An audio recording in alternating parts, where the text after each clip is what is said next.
자, 시장 가격의 결정과 변동입니다. 자, 먼저 수요에 대해서 알아보겠습니다. 수요는 영어로 demand고요. 대문자 D로 이렇게 잘 표시를 하죠. 자, 먼저 수요량에 대해서 먼저 알아보고 있는데, 수요량은 선이 아니라 점입니다. 그래서 일정 기간 동안 주어진 가격하에서 구입하고자 하는 최대 수량이다. 그래서 만약에 이제 배추다, 우리 개인의 마음이야, 개인의 마음. 자, 10,000원일 때는 배추가 10,000원이나 한다면 나는 한 포기까지만 살 의향이 있다, 구입할 의향이 있다. 그래서 이 점이 배추가 10,000원일 때의 수요량을 표시한 점입니다. 점. 자, 그 다음에 배추가 6,000원일 때는 3포기까지 살 의향이 있다. 그래서 배추가 6,000원일 때의 수요량은 이 점이 되겠네요. 자, 배추가 3,000원일 때는 나는 6포기까지 살 의향이 있다. 이 점은 3,000원일 때, 배추가 3,000원일 때의 수요량입니다. 배추가 1,000원밖에 안 하네? 그러면 난 10포기까지나 살 의향이 있다. 이 10포기가 바로 배추가 1,000원일 때의 수요량이 되는 겁니다. 근데 지금 수요 곡선은 그런 거냐? 수요는 뭐냐면 이 수요량의 총집합. 자, 그래서 수요는 선이죠, 선. 가격과 수요량의 전반적인 관계입니다. 지금 가격과 수요량의 전반적인 관계가 지금 이런 식으로 나타나고 있죠. 우하향. 선입니다, 선. 그래서 여러분들 수요량이 이동한다는 것은 가격에 따라서 이 점이 이동한다는 뜻이고요. 그 다음에 수요가 이동한다는 것은 이 선 자체가 아예 이동한다는 뜻이죠. 선 자체가 뭐 오른쪽으로 가든지 왼쪽으로 가든지. 그 다음에 점과 점이 이동하는 것은 이제 수요량이 이제 바뀌는 거고요. 선이 바뀌는 것은 곡선 자체가 바뀌는 거고요. 자, 근데 우하향한다는 말은 여러분들 보세요. 수요 법칙입니다. 자, 가격이 오르면 수요량은 감소한다. 자, 가격이 만약에 1,000원인데 원래 1,000원이었는데 10,000원으로 오르면 수요량이 10포기에서 1포기로 줄었죠. 그래서 가격이 오르면 수요량은 감소하고, 반대로 가격이 내리면 가격이 10,000원이었는데 1,000원으로 내렸다. 그러면은 수요량이 한 포기에서 10포기로 늘었죠. 증가한다. 즉 가격과 수요량 간에는 반비례 관계가 존재한다. 뭐 다른 말로 우하향의 수요 곡선이 그려진다. 이게 바로 수요 법칙입니다. 일반적인 수요 법칙입니다. 지금 이거는 뭐냐면, 지금 이거는 개인의 배추 수요에 대한 개인의 마음이고요. 이거는 시장 전체의 마음이에요. 그러니까 개인들의 집합이라고 할 수 있겠죠. 그래서 이 개인들의 수요 곡선을 다 모으면 이제 시장 전체의 수요 곡선이 나올 거야. 그러니까 배추가 10,000원일 때는 그 시장에 있는 사람들이 1,000포기까지 살 생각이 있고, 6,000원일 때는 3,000포기, 3,000원일 때는 6,000포기, 1,000원일 때는 10,000포기까지 사람들이 시장에서 살 생각이 있다라는 뜻이죠. 자, 근데 여러분들 여기서 조심해야 될 게 또 이 부분 또 알아놔야 돼. 두 번째 정의, 수요량. 일정 기간 동안 주어진 수량 하에서 지불할 용의가 있는 최고 가격. 그러니까 지금 위에 거는 이렇게 봤어. 내가 어떻게 봤냐면, 가격이 이럴 때 수요량은 요렇게 봤죠. 뭐야 다시.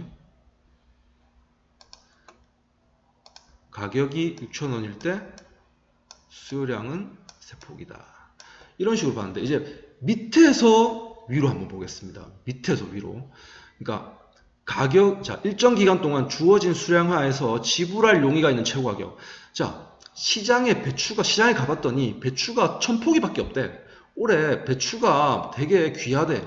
그러면은 나는 얼마까지 지불할 생각이 있다. 그치?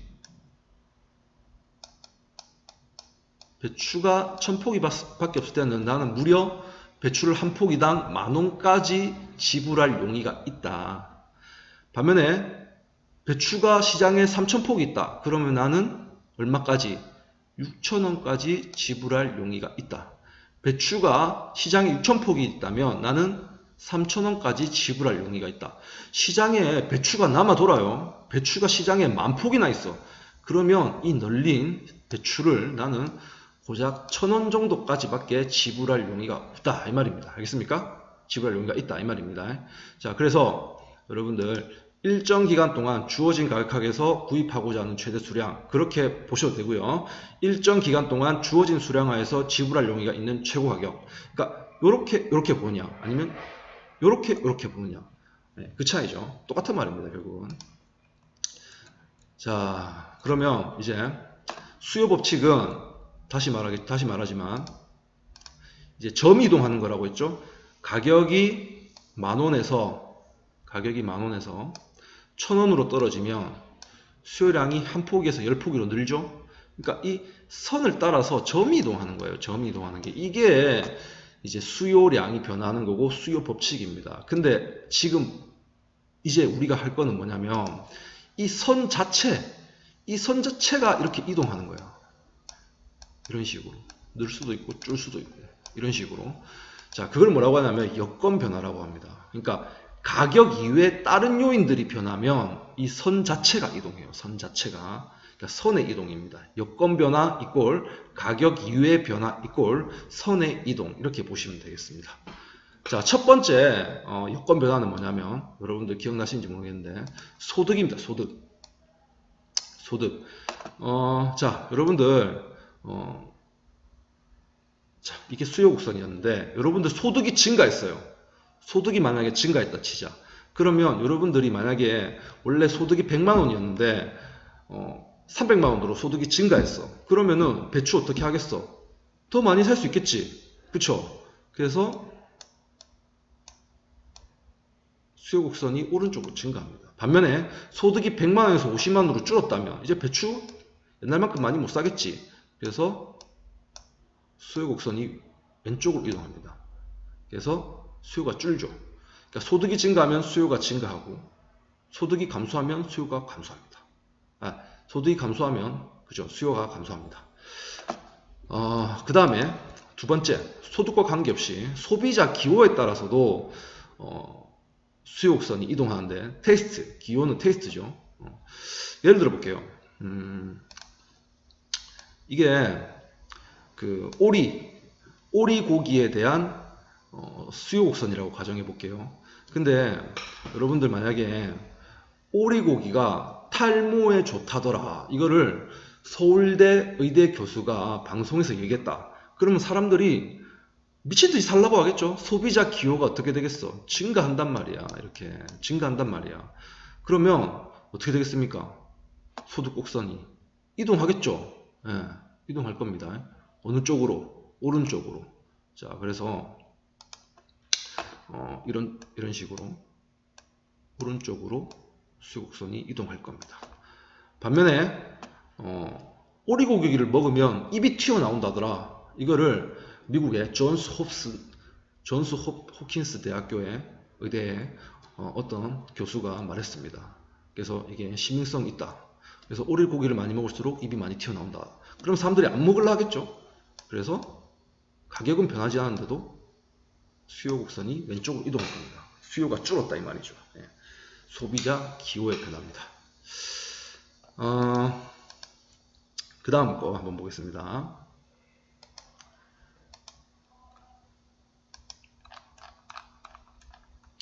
자, 세 번째는 소비자 예상입니다. 소비자 예상. 우리 작년에는 내가 요 위에 것만 설명했어. 근데 이제 여러분들 경제에 대해서만 특화해서 배우기 때문에 이게 두 개 다 알아야 돼요, 이제. 자, 소비자 예상인데, 만약에 첫 번째, 앞으로 가격이 오를 것이다. 이렇게 예상했다. 앞으로 가격이 오를 거라고 예상했어. 그러면은 수요 곡선이 어떻게 이동할까? 예를 들어 볼게요. 여러분들, 코로나가 앞으로 더 심각해질 것 같다. 사람들이 이렇게 예상했어. 코로나가 앞으로 더 심각해지면 코로나 때문에 마스크를 사려고 하는 사람들이 더 많아질 것이고 마스크 더 많이 사려고 할 거야. 사재기죠, 사재기. 그러니까 가격이 앞으로 오를 거라고 예상된단 말이야. 그러면 사람들 어떻게 하겠어? 가격이 오르기 전에 미리 사야 되겠지. 소비자들이 미리 마스크를 사재기 한단 말이야. 그래서 가격이 오를 거라고 예상되면 지금 현 시점에서 가격은 똑같더라도 수요가 증가합니다. 또 예를 들어 볼게요. 북한이 만약에 도발했다. 그래서 전쟁이 우려가 된다. 그러면은 사람들이 뭐 생수나 아니면은 컵라면 이런 것들을 사재기 하겠죠. 가격이 똑같더라도 수요가 증가한다는 얘기입니다. 예. 이거는 우리 1학년 때 했어. 자, 근데 두 번째 거 한번 볼게요. 앞으로 가격이 내릴 거라고 예상된다. 반대죠, 반대. 이런 경우는 어떻게 될까? 자, 여러분도 한번 봐봐. 과일 값이 내릴 거라고 생각이 된다고 한번 가정해 봅시다. 과일 값이. 예를 들면 지금 요새 포도가 막 나던데 포도 값이 앞으로 더 떨어질 거라고 예상되면 여러분들 한번 생각해 보세요. 지금 포도 사 먹겠어요? 아니면 나중에 포도 사 먹겠어요? 그치? 나중에 가격 떨어질 때 사 먹는 게 훨씬 합리적이란 말이야. 그러니까 가격이 앞으로 내릴 거라고 예상되면은 사람들은 현재 수요를 어떻게 하겠어? 줄이겠죠. 예, 줄이겠죠. 그래서 수요가 감소합니다. 자, 여러분들 기름값이 앞으로 엄청 내릴 거라고 예상되면은 선생님은 현재 기름을 넣을까 안 넣을까? 안 넣겠죠. 나중에 넣으려 하겠지. 그래서 수요가 준단 말이야. 무슨 말인지 알겠지? 자, 그래서 소비자 예상 이것도 여러분들 기억해 놓으셔야 됩니다. 자, 이 중요한 거 나왔습니다. 관련제 가격, 관련제. 자, 이거 여러분들 좀 이해하기 어려운데 그래도 한번 제대로 이해해 놓으면은 앞으로는 쉽습니다. 자, 관련제 하면은 크게 두 가지가 있는데 그러니까 관련제 반대말이 독립제거든. 그러니까 보통 재화들은 이제 따로따로 이렇게 따로따로 우리가 이제 추측해 보는데 그게 아니고 관련제는 연관돼 있는 상품이야. 연관돼 있는 상품. 그러니까 관련제 연관돼 있는 상품인데 이게 두 가지 종류가 있거든요. 첫 번째는 뭐냐면 대체제, 두 번째는 보완제. 자, 대체제는 뭐냐면 연관돼 있는데 어떻게 연관돼 있냐면 두 재화가 서로 대체할 수 있어. 대체해서 소비할 수 있는 재화야. 대체해서 소비할 수 있는 재화나 서비스를 대체제라고 합니다.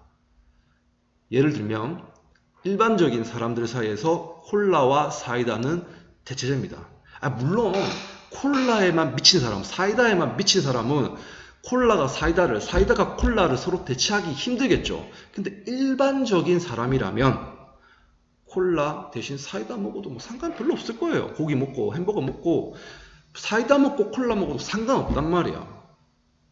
어디 저번에 프로그램 보니까 눈 감고 콜라 마시면 이거를 사이다라고 대답하는 사람들이 뭐 10명 중에 한 4, 5명 사이다라고 대답한다며. 그러니까 별로 우리가 이게 콜라, 사이다 구분 안 한단 말이에요. 자, 그러니까 이게 서로 대체할 수 있다는 얘기죠. 콜라 대신 사이다, 사이다 대신 콜라. 자, 이런 경우에 어떻게 되는지 한번 볼게. 자, 예를 들어 볼게요. 자, 지금 우리가 알고 싶은 건 일단 사이다야, 사이다. 근데 콜라 가격이 올랐다고 한번 가정해 봅시다. 자, 콜라 가격이 이게 콜라의 수요 곡선인데 콜라 가격이 올랐어. 그러면 수요 법칙에 따라서 콜라 가격이 오르면 콜라 수요량이 줄어들겠지? 이 점에서 이 점으로 줄어들겠죠? 자, 다시 콜라 가격이 오르면 콜라 수요량이 줄어듭니다. 수요 법칙에 따라서 콜라 가격이 오르면 콜라 수요량이 줄어듭니다. 이 점에서 이 점으로 이동합니다. 자, 그러면 여러분들 한번 생각해봐. 콜라 수요량이 줄어들었어. 그러면 원래 사이다의 수요 곡선 이랬는데 사이다는 가격 변화가 없어요. 가격 변화가 없는데 콜라 수요량이 줄어들었기 때문에 사람들은 대신에 뭘 사 먹겠어? 그치? 사이다를 사 먹겠죠. 그래서 사이다의 가격은 전혀 변화가 없음에도 불구하고 콜라의 가격이 오르면 콜라 수요량이 감소해서 반대로 사이다의 수요는 증가합니다. 수요는. 알겠습니까? 그래서 이거 여러분들 다시 콜라 가격이 오르면 사이다의 수요가 증가한다. 이렇게 해야 돼. 이게 정확합니다. 그럼 가운데 생략되어 있는 말이 있어서 콜라의 가격이 오르면 사이다의 수요가 증가한다. 이 사이에 무슨 말이냐면 콜라의 가격이 오르면 콜라의 수요량이 감소하기 때문에 그거의 대체제인 사이다의 수요가 증가한다. 무슨 말인지 알겠죠? 자, 이런 대체제들 여러분들 선생님은 지금 콜라와 사이다만 적어놨는데 아마 많을 겁니다. 여러분들 생각나는 거 한번 또 필기할 때 적으면 좋을 것 같아요. 뭐 사람마다 다르겠지만 뭐 콜라와 사이다가 대체제일 수도 있고 또 소비에 있어서 대체제 뭐 있겠어. 음,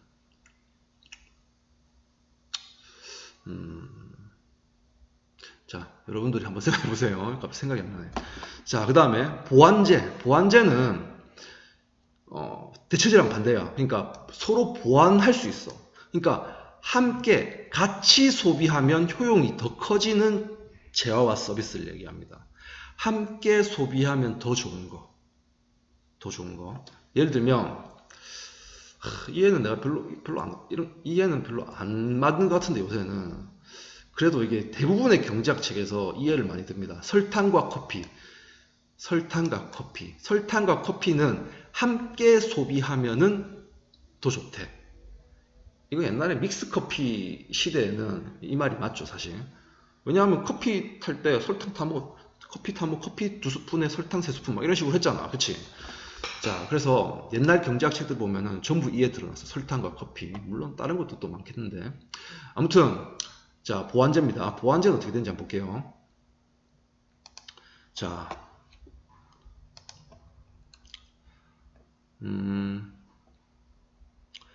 자, 커피 가격이 올랐어. 커피 가격이 오르면 커피의 수요량 어떻게 되겠습니까? 감소하겠죠. 자, 커피 가격이 오르면